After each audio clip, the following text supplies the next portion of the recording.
வணக்கம்.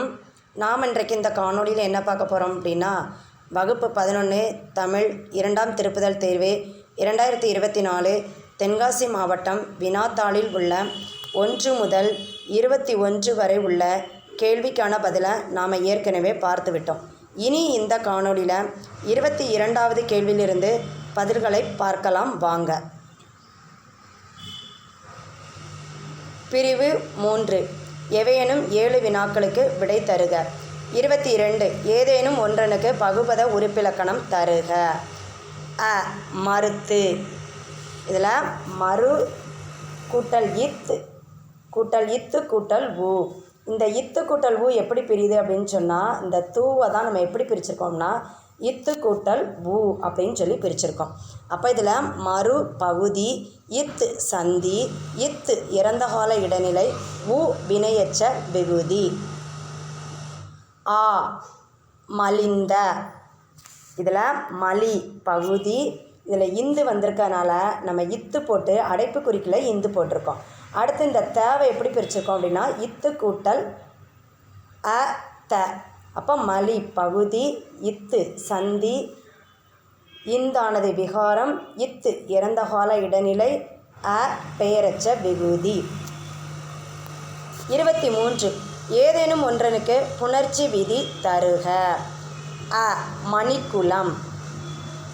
மணி கூட்டல் குலம். நாம் எந்த இதை பிரித்தாலுமே, அதாவது நிலைமொழி ஒரு வார்த்தையும் வறுமொழி ஒரு தனி வார்த்தையும் தான் இருக்கணும். அப்போ தான் நம்ம பிரித்தது சரியான பதில்.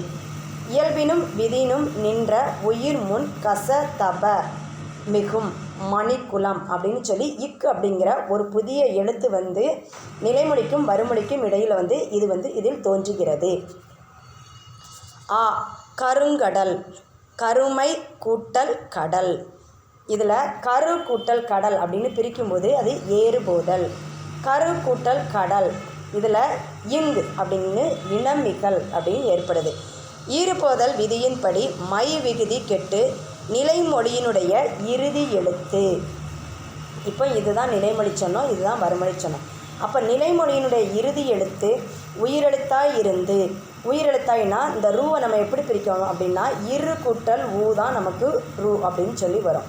அதான் உயிரெழுத்தாய் இருந்து வருமொழி வல்லின மெய்யாக இருப்பின் இனமிகள் விதியின்படி வரும். வல்லின மெய்னா இந்த க எழுத்து, அதான் வல்லின மெய்யாக இருப்பின் நமக்கு இனமிகுதல் விதியின்படி புணரும். 24 மரபு பிழையை நீக்கி எழுதுக. அ பழம் உண்டு பால் குடித்தான்.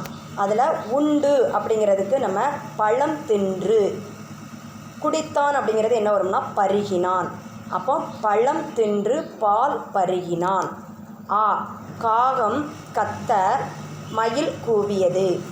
இதில் காகம் கரைய மயில் அகவியது. 25 மயங்கொலி சொற்களினுடைய பொருள் அறிந்து ஒரே தொடரில் அமைத்து எழுதுக. இதில் பலி பலி பலி அப்படின்னு சொல்லி கொடுத்துருக்காங்க. இது மூணுமே நம்ம உச்சரிக்கும் போது ஒரே மாதிரியாக தான் இருக்கும். ஆனால் இந்த மூணுக்குமே நமக்கு பொருள் தெரியணும். வலி அப்படின்னு சொன்னால் ஃபஸ்ட்டு உள்ள வலி சொன்னோம்னா நம்ம உடம்புல ஏற்படக்கூடிய வலி. ரெண்டாவது உள்ள வலி காற்று. மூணாவது இருக்கிற வலி நம்ம ஓர் இடத்துல இருந்து இன்னொரு இடத்துக்கு செல்லக்கூடிய வலியை குறிக்கிறது. அப்போ இதில் பொருள் தெரிஞ்சு நீங்களே என்ன செஞ்சுக்கலாம்னா ஒரு வார்த்தையை உருவாக்கிக்கலாம். வலி தெரிந்தாலும் எதிர்வலியை எதிர்த்து செல்வது உடல் வலியை தரும். மீண்டும் அடுத்த காணொளியில் சந்திப்போம்.